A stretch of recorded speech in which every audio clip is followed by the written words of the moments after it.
Hey class, this is Katrina Berg and this is your week 5 installment of the additional resource video. I'm going to highlight some key points from chapters that you're reading this week, so let's get started. First, I want to talk about the concept of integrated marketing communications. We're talking again about communications this week, and we're going in depth about what that looks like on a global scale. So in order to address this global initiative, this global effort, the term IMC, or Integrated Marketing Communications, has been created, and it addresses the challenge of what's happening in effective communication across the borders. You're looking at companies that are trying to have a global message, but also have a local message. And this IMC concept is about creating a coordinated and strategic message that addresses the challenge.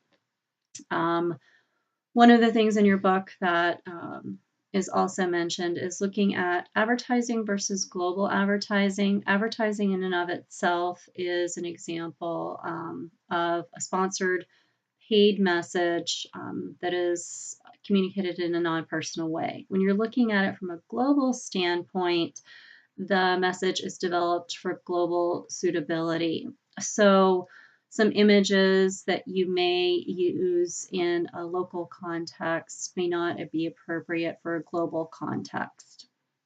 So again, consider those differences, and companies need to figure out a way today how to best use their resources, because if you're creating a local message, that's using resources to create that message. If you're at the corporate or home office, and you're creating a global message, that allows for the message to be created and then sent out. There are no edits or ads to it. So again, you're looking at resources, you're looking at communication. Is the investment worth creating a different message for the local market? Is that additional cost going to pay off in sales and return on investment for you? These are some of the questions that you need to be thinking about as a marketing manager, as a CEO, or as an advertising agent. Obviously, if you're doing a global message, you're getting better economies of scale, it's more cost effective, and you're getting improved access to communication, again, perhaps based on volume, based on frequency, whatever it may be. You're getting just a better bang for your buck, for lack of a better descriptor. There is an ongoing debate, as I mentioned and alluded to earlier, about the benefits of standard advertising or global advertising versus local. Another way to address that has been what's called a creation of pattern advertising, and this is allowing ads to be adapted to an individual market. The global advertising campaign is created, but it's created with a mindset of that local marketing team can then create a message used with select images, messages, content that can better adapt to that local market. So it's a strategic sort of hybrid version, if you will, of addressing this issue.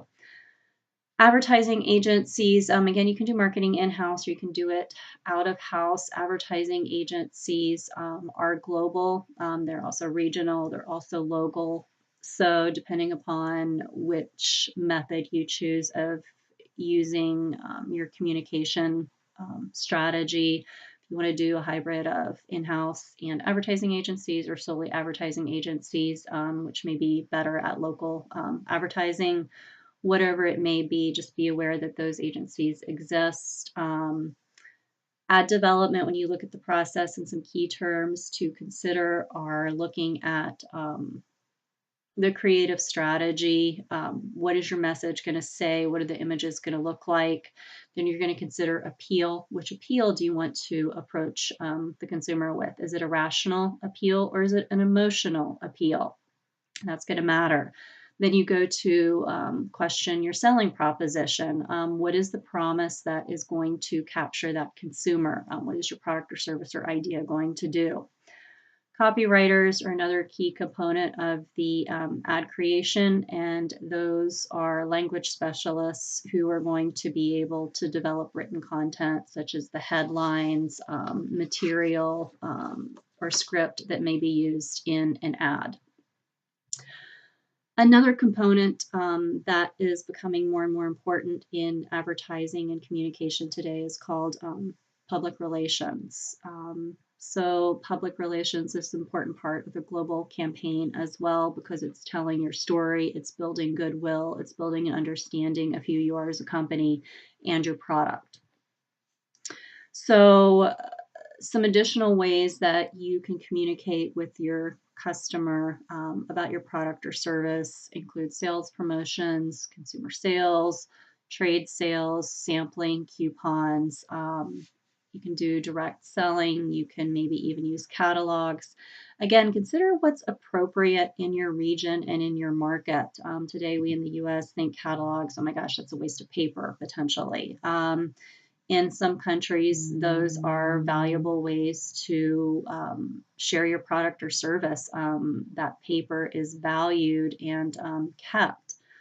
So again, look at what market you're in to determine what method you're getting that word out to your consumer.